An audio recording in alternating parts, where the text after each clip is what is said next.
राधा वल्लभ श्री हरिवंश श्री वृंदावन श्री वंचन श्री सद्गुरुदेव भगवान की जय।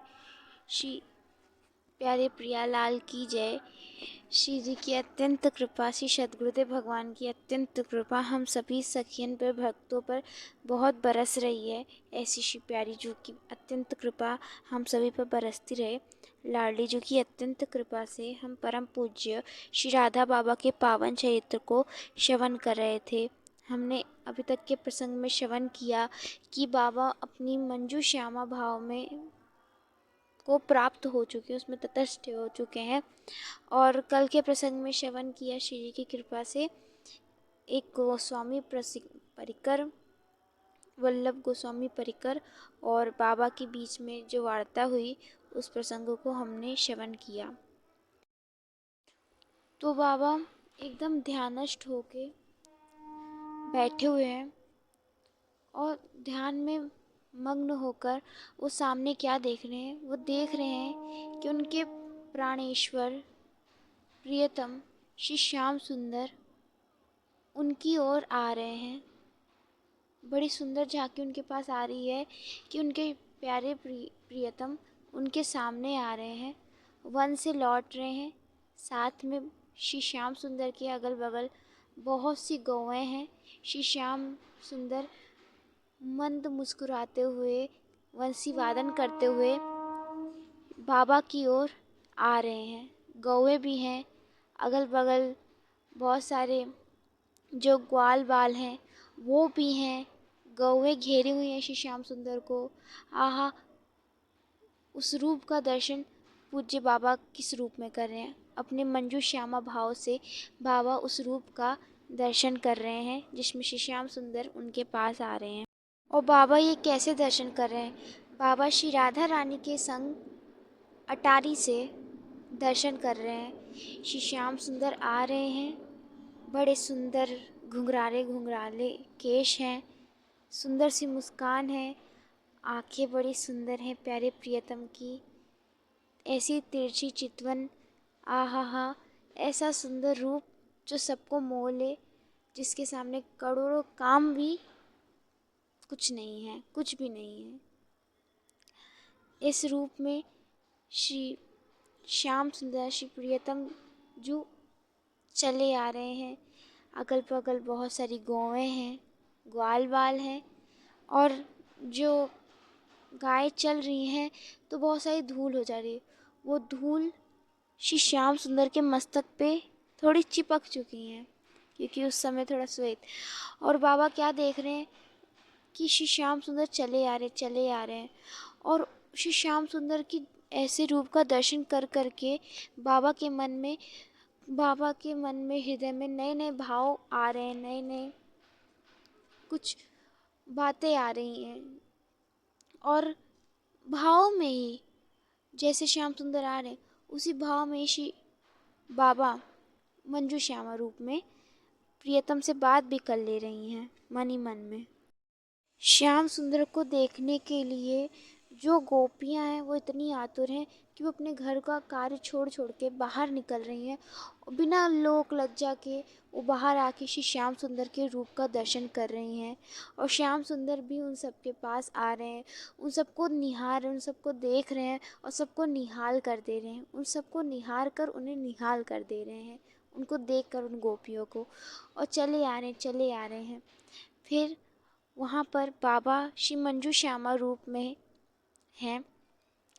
अब जो प्रियतम श्याम सुंदर हैं वो बाबा के निकट आते हैं और निकट आके कहते हैं, मैं तुम्हारे पास 2 वर्ष के बाद एक ब्रजवासी बालक बन के आऊँगा। 2 वर्ष बाद ब्रजवासी बालक बन के आऊँगा, ऐसे प्रियतम श्याम सुंदर ने मंजू श्यामा से कहा। और फिर मुस्कुराते रहे और मंद मुस्कान करके तिरछी चितवन देख के निहाल कर दिया और चले गए। बाबा समझ ही नहीं पाए ये श्याम सुंदर क्या कह के चले गए, प्रियतम क्या कह के चले गए कि 2 वर्ष बाद ब्रजवासी बालक बनकर आएंगे। बाबा को उस समय कुछ समझ आया नहीं कि क्या कहा प्रियतम ने। तो मन ही मन में चलता रहा कि क्या बोले क्या बोले, लेकिन जब निष्कर्ष नहीं पाए तो उस बात को छोड़ दिया, उस बात को अपने अंदर दबा लिया। क्योंकि उन्हें लगा कि जब प्रियतम श्याम सुंदर यहाँ पर हैं तो 2 वर्ष बाद रासलीला में ब्रजवासी बालक बन के आएंगे। बाबा को समझ नहीं आया तो उन्होंने ये बात अंदर दबा ली और फिर छोड़ दिया उसको। फिर बाबा अक्सर जब किसी के साथ रहते थे तो ठाकुर जी की ही वार्ता किया करते थे। तो साथ में जो जन है उनको बता रहे हैं कि भूत हो या भविष्य, सब में श्री ठाकुर जी हैं और श्री ठाकुर जी ही रहेंगे। ठाकुर जी हैं, थे, रहेंगे। ऐसे सबसे बात करते हुए बता रहे हैं। अक्सर बाबा जब प्रातःकाल होता था, बाबा उनका नियम था प्रतिदिन का, वे जब नित्य क्रिया में जाया करते थे उससे पहले वो जल पान किया करते थे, पानी पिया करते थे, फिर आगे की क्रिया में जाया करते थे। तो ऐसे सुबह का समय है, बाबा जो निकट में बैठे हुए जन हैं उनको उनसे बात करते हुए बता रहे हैं और पानी भी पिए जा रहे हैं और चलते जा रहे हैं। पानी पिए जा रहे हैं और श्री ठाकुर जी की वार्ता किए जा रहे हैं, क्योंकि मन में भी बाबा के ठाकुर जी रहते थे तो मुख से भी ठाकुर जी ही निकलते थे, ठाकुर जी की ही वाणियाँ निकलती थी, ठाकुर जी के बारे में निकलता था। उनके हर समय ठाकुर जी छाए रहते तो वो ठाकुर जी की बातें कर रहे हैं। तभी भाई जी वहाँ पे थे, वे मुख नीचे किए हुए भाई जी महाराज आए बाबा की कुटिया में। बाबा लकड़ी की चौकी पे बैठे हुए थे।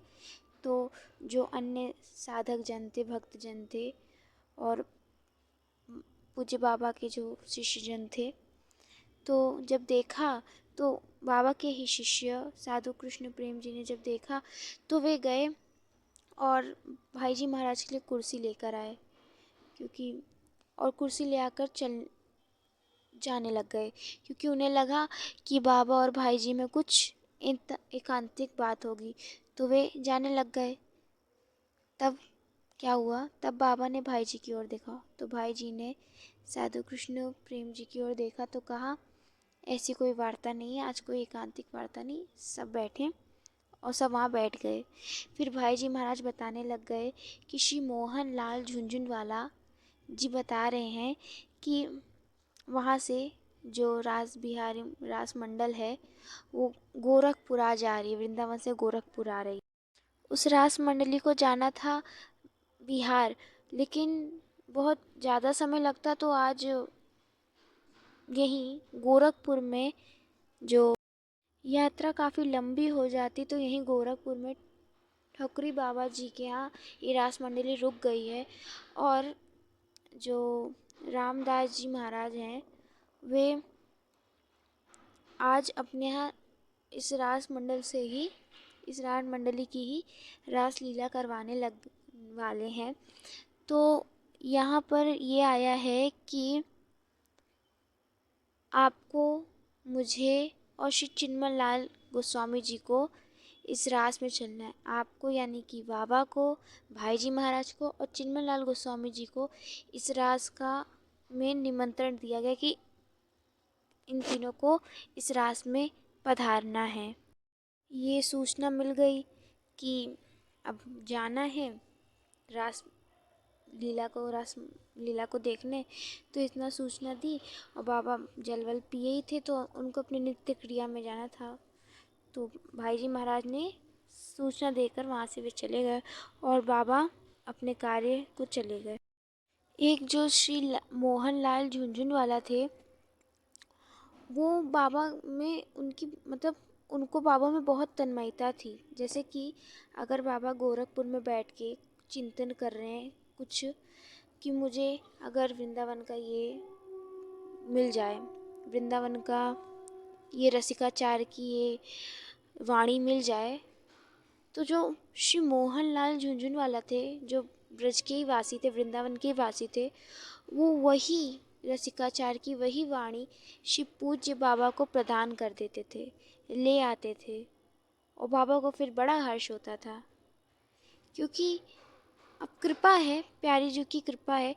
बाबा को अब ये कह लिया जाए कि बाबा ने ऐसी कृपा की थी कि उनको पता चल जाता था, सीधा उनका कनेक्शन था पूज्य बाबा और श्री मोहन लाल झुनझुनवाला में, कि वो जो सोचते तो मोहन झुनझुनवाला वही पुस्तक, वही वाणी जू ले आते और बाबा को दे देते थे। बाबा, जैसे कि बाबा ने अगर कभी इच्छा की कि उन्हें केली माल पढ़ना है, मन में ऐसा सोचा, तो श्री मोहनलाल झुनझुनवाला वही केली माल बाबा को लाकर दे दिया करते थे। अब इन तीनों को, श्री भाईजी महाराज को, श्री राधा बाबा को, श्री चिन्मन लाल गोस्वामी जी को निमंत्रण मिल गया कि आपको रासलीला में आना है। परंतु जो श्री शेठ जी महाराज थे, श्री शेठ जी महाराज, उनका मानना था वे रास से थोड़ा दूर रहते थे। कारण वे सोचते कि जो रास है वो बड़ा गुप्त चीज़ है, गुप्त प्रसंग है, जो कि सब लोग नहीं समझते। कुछ लोग तो रास लीला को केवल नाटक समझते हैं और उसकी गूढ़ बातों में नहीं जाते हैं। वो तो बस सोचते हैं कि ये तो हमारे मनोरंजन है, परंतु ऐसा नहीं है। जो भाव के लोग हैं उनके लिए भाव की बातें हैं। तो सेठ जी महाराज को ऐसा ही लगता था कि लोग इसको गलत लेंगे और वे गूढ़ प्रसंगों को ज़्यादा किसी के सामने लाना नहीं चाहते थे। और जो सेठ जी महाराज थे वो तो कट्टर वेद के सिद्धांत वाले थे भी। उनका मानना था जो इसको देखता है उसका थोड़ा गलत चिंतन होने लगता है, ऐसा सेठ जी महाराज को लगता था। क्योंकि एक बार क्या हुआ था, सेठ जी महाराज के संग एक बार उन्होंने कहीं पे नाटक देख लिया और उनके अंदर एक अलग गलत विकार आ गया। तो तब से श्री शेठ जी महाराज को लगने लग गया कि ऐसा देखना सही नहीं है।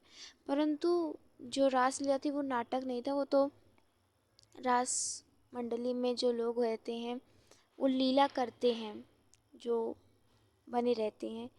और सेठ जी महाराज को लगता भी था कि जो रासाचार्य होते हैं, जो रास कराते हैं, वो अक्सर धन की अपेक्षा से रास कराते हैं, धन चाहते रहते हैं, इसलिए वैसा रास कराते हैं। उनको अपने ठाकुर में पूरा भाव नहीं रहता है, ऐसा श्री शेठ जी महाराज सोचते थे। तो इसलिए वो थोड़ा दूर रहते थे। और यहाँ पे बाबा को ऐसा लगा, सबको ऐसा लगा कि हम तीनों को ये निमंत्रण मिला, श्री भाई जी महाराज को, श्री बाबा को, श्री चिन्मयलाल गोस्वामी को। अगर श्री शेठ जी महाराज को पता चला तो वे विरुद्ध भी होंगे, और अगर हम उन्हें बिना बताए चले गए तो उन्हें अच्छा भी नहीं लगेगा, उन्हें कष्ट पहुँचेगा उनके हृदय को। तो यही जो समस्या थी, फंस रही थी। तो ठाकुर जी की लीला विचित्र है। जो ये रास कराने वाले रासाचार्य थे वो थे श्री स्वामी श्री राम शर्मा आचार्य जी महाराज। उन्होंने ये रास करवाई थी। तो उस समय दिक्कत ये हो गई कि जो रास के ठाकुर थे और अन्य जो किरदार होते हैं, उनके जो वस्त्र थे वो सब के सब चोरी हो गए थे। ठाकुर जी की लीला है, वो सारे जो वस्त्र थे वो सब चोरी हो गए। अब जो स्वामी राम शर्मा जी महाराज थे वे सोचे अब क्या किया जाए। धन की उस समय ऐसी व्यवस्था थी नहीं कि फिर से लाया जाए और फिर पोशाक पहना दी जाए, ऐसी व्यवस्था नहीं थी। तो क्या हुआ, साधारण सा एक कार्य हुआ। एक सफ़ेद सफ़ेद जो कपड़े होते हैं वो सफ़ेद लाया गया, सफ़ेद थान के जो कपड़े होते हैं वो कपड़े लाए गए, उन्हें पीले रंग में रंगा गया। उसके बाद साधारण सा मंच तैयार किया गया जिस पे लीला होती है। उस मंच पे साधारण जो चादरें होती हैं, क्योंकि सब कुछ सब चोरी हो गया, साधारण चादरें लगाई गई। फिर वे वस्त्र, जो मुकुट था ठाकुर जी का वो भी बड़ा साधारण था, प्रिया जू का भी सब साधारण था। पीछे का जो था वो भी साधारण था, सब साधारण था, सब चोरी कर ले गए। और उस वक्त जो रास बिहारी बने थे, यानी कि जो श्री श्याम सुंदर रूप में विराजमान थे, वो थे श्री घनश्याम ठाकुर जी। तो ऐसे ही श्री ठाकुर जी महाराज विराजमान थे और जो पर्दा लगता है मंच पर, वो पर्दा लगा हुआ था। फिर रास लीला प्रारंभ होती है और जैसे ही ज्यों ही पर्दा खींचा जाता है तो जो रास के जन होते हैं, जो रास में के रास लीला को देखने के लिए आए हुए लोग होते हैं, पर्दा खींचते हुए जैसे श्री रास बिहारी ठाकुर का रूप का दर्शन किया, सब के सब मोहित हो गए, सब के सब मोहित हो गए। और श्री भाई जी महाराज तो ठाकुर जी का स्वरूप देखते ही उनके नेत्रों से झरझर अश्रु बहने लग गए। सब देख के मोहित हो गए। ना जाने क्या हुआ उस दिन कि सब के सब मोहित हो गए। इतनी कम व्यवस्था तब भी ऐसा सब कुछ हो गया। और उस रासलीला को देखने वाले हर किसी की जो स्थिति थी वो बड़ी व्याकुल होने वाली स्थिति थी।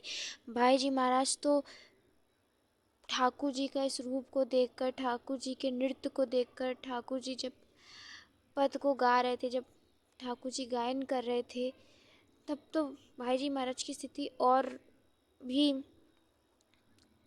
उच्च कोटि को हो रही थी, जिसमें तो भाई जी महाराज को हिचकी भी आने लग गई थी। वे स्वयं को सबसे छुपा रहे थे कि ना ऐसा कुछ ना हो, परंतु नेत्रों से झरझर अश्रु बह रहे हैं। ठाकुर जी जैसे जैसे नृत्य कर रहे हैं, जैसे जैसे पग धर रहे हैं, भाई जी महाराज तो एकदम लूटे जा रहे हैं, लूटे जा रहे हैं। बगल में जो बैठे हुए श्री चिन्मय लाल गोस्वामी जी महाराज थे, वो देख रहे हैं कि भाई जी की कैसी विकल स्थिति है। भाई जी महाराज के नेत्रों से अश्रु बह रहे हैं और उस अश्रु बहने से भाई जी महाराज का जो कुर्ता है वो सब पूरा भीग जाता है। और चिन्मय लाल गोस्वामी जी सब देख रहे हैं। तो फिर रात जब पूर्ण हुआ, सब चले गए। पहले दिन बाबा नहीं गए थे, भाई जी महाराज श्री राधा बाबा को संग में पहले दिन नहीं लेके गए। दूसरे दिन जब चिन्मय लाल गोस्वामी जी ने सारी ये सब लीला देखी कि क्या क्या हुआ, तो दूसरे दिन चिन्मय लाल गोस्वामी जी ने श्री राधा बाबा को सब के सब बताया कि क्या क्या हुआ। श्री भाई जी महाराज श्री ठाकुर जी के दर्शन कर करके कैसे विकल हो रहे थे, व्याकुल हो रहे थे और उनके नेत्रों के अश्रु से पूरा जो उनका कुर्ता था वो भीग चुका था। जब बाबा ये सब सुन रहे थे तो उन्हें लगा, क्या मेरे प्रियतम सच में आ गए? क्या मेरे प्रियतम सच में एक ब्रजवासी बालक के रूप में यहाँ पे पधारे हैं? क्योंकि 2 साल तो हो ही गया था भाई जी श्री उनके प्रियतम को बताए हुए, श्री श्याम सुंदर को बताए हुए, और वो ब्रजवासी बालक था भी। तो बाबा को लगा कि क्या सच में मेरे नील सुंदर, श्याम सुंदर, नीलमणि आ गए हैं? बाबा के अंदर व्याकुलता होने लग गई, मुझे भी अब दर्शन करने हैं। पहले दिन तो बाबा नहीं गए, दूसरे बाबा भी दूसरे दिन गए। श्री भाई जी महाराज के बगल श्री राधा बाबा बैठे और ज्यों ही हटा पर्दा हटते ही बाबा तो व्याकुल हो गए। जैसे ही श्री ठाकुर जी का उन्होंने सिंहासन सहित दर्शन किया तो बाबा तो एकदम प्रेम विवल हो गए। और क्या देख रहे हैं राधा बाबा? बाबा उस वक्त गए तो एकदम तटस्थ में बैठे थे कि मैं व्याकुल नहीं होऊंगा, बेचैन नहीं होऊंगा, दर्शन करूंगा। लेकिन जो ही पर्दा हुआ, सब जो बेचैनी थी वो तो सब आ गई। क्या सोचा था बाबा ने और क्या हुआ? सब व्याकुलता, बेचैनी आने लग गई। और बाबा देख रहे हैं तो उनको क्या दिखाई पड़ रहा है कि इतना सुंदर रूप है। ऐसे दर्शन को देख रहे हैं, उन्हें लग रहा है कि जो ठाकुर जी की छवि है वो क्षण क्षण पे बदल रही है, समय समय पे बदल रही है। जैसे कि जब भाई जब राधा बाबा अपने भाव देश में रहते थे तो उनको श्री श्याम सुंदर के अलग अलग रूप के दर्शन होते थे, ऐसा उन्हें मंच पे बैठे हुए ठाकुर जी में दर्शन हो रहे हैं। देख रहे हैं कि अपने प्राणेश्वरी के बगल में बैठे हुए श्री ठाकुर जी हैं और पल पल पे उनका जो चेहरा है वो बदल रहा है। वो देख रहे हैं कि वही मुस्कुराहट, लटकन मोती की, सब देखकर व्याकुल हो रहे हैं। उस रूप का वर्णन नहीं किया जा सकता। बाबा जब नेत्र बंद करते वही ठाकुर जी की छवि दिखाई देती, नेत्र खोलते तो सिंहासन में भी वही श्री ठाकुर जी महाराज दिखते। तो बाबा कहे, मैं नहीं मानूंगा, मैं तभी मानूंगा जब श्री ठाकुर जी महाराज इस वाले पद को गायन करेंगे जो बाबा बोलते हैं। बन्यो मोर मुकुट नटवर वपु, इस पद का गायन करेंगे तब मैं मानूंगा कि ये मेरे ठाकुर हैं। और जो स्वामी जी महाराज हैं वो हारमोनियम पे बैठे हैं, स्वामी श्री रासाचार्य वो बैठे हैं, तो वो दूसरा पद गायन करने को सोच रहे हैं। तभी क्या हुआ, ठाकुर जी उसी पद को गायन कर दिए जिस पद को बाबा की सुनने की इच्छा थी। और जो ही ठाकुर जी महाराज ने उस पद का गायन किया, बाबा तो लंबी लंबी सांस लेने लग गए, लंबी लंबी सांसें, मतलब बेचैनी होने लग गई। वे मान गए कि ठाकुर जी, लेकिन तब भी मन नहीं मान रहा है कि ये मेरे ठाकुर हैं। तो भाई जी महाराज इस लंबी सांस में बार बार बाबा के पैर को ठोक रहे हैं कि नहीं नहीं नहीं, भाव दे में नहीं, क्योंकि बाहर वाले नहीं समझेंगे, ये तो भाई जी महाराज और बाबा ही समझ पाएंगे, बाहर वाले नहीं समझेंगे। उन्हें ला रहे थे भाव स्थिति से बाहर। जो ही रास पूर्ण हुआ, बाबा गए, सोचने लगे क्या सच में ये मेरे ठाकुर हैं, क्या सच में ये मेरे ठाकुर हैं, ये मेरे प्रियतम श्याम सुंदर हैं। फिर अगले दिन गए रास में, तीसरा दिन था रास का, रास में गए तो अब बाबा ने मन में भाव बनाया, आज की अगर जो रास होगा वो शास्त्रीय पद्धति से होगा, तब मैं मानूंगा कि ये मेरे राज मेरे ठाकुर हैं, ये मेरे ठाकुर हैं मेरे। अब जब बाबा के सामने प्रस्तुति होना शुरू हुई, पर्दा हटा और बाबा ने सोचा अगर आज इन्होंने मेरे सोच पर शास्त्रीय पद्धति से जो जो मैं सोचूं उस प्रकार से अगर ठाकुर जी ने नृत्य किया, तब मैं मानूंगा कि ये मेरे ठाकुर प्रियतम हैं, तब मैं मानूंगा। ऐसा बाबा ने निश्चय कर लिया। तब ठाकुर जी उठे और नृत्य किया। जैसा बाबा सोच रहे थे वैसे ही श्री ठाकुर जी महाराज उनके प्रियतम वैसा ही नृत्य कर रहे थे। जिस तरह हाथ हिलना, जिस तरह जो भी बाबा सोच रहे थे इससे शास्त्रीय पे होना चाहिए, शास्त्रीय से ही आज नृत्य हो रहा है। और बाबा ने सोचा ये तो नृत्य वैसे ही कर रहे हैं जैसे मैं सोच रहा हूँ।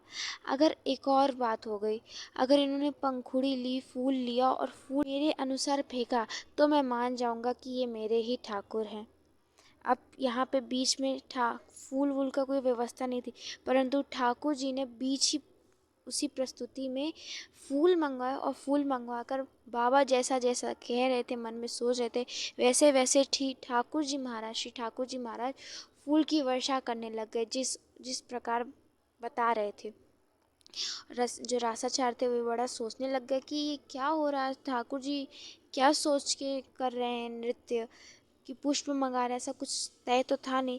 अपने मन से आज जो बात थी वो तो निराली हो रही थी, क्योंकि जो रास के ठाकुर थे वो तो बाबा की ओर देख के करे जा रहे हैं। बाबा की ओर तिरछी चितवन से देखते तो बाबा एकदम बिक जाते ठाकुर जी पर। जिस प्रकार बाबा संकेत करते जा रहे, जिस प्रकार बाबा सोच रहे हैं, उस प्रकार से जो रास के ठाकुर हैं उस प्रकार नृत्य कर रहे हैं, उसी प्रकार फूल को वर्षा कर रहे हैं। जब बाबा ने सब देख लिया तो वे मान गए कि ये मेरे ही ठाकुर हैं, ये मेरे ही प्रियतम हैं। श्री जी की कृपा से आज के प्रसंग को यहीं पे विश्राम देते हैं। लाडली जी की अत्यंत कृपा से आगे के प्रसंगों हम कल श्री जी की कृपा से श्रवण करेंगे। तब तक के लिए आप सभी भक्तों को राधा वल्लभ श्री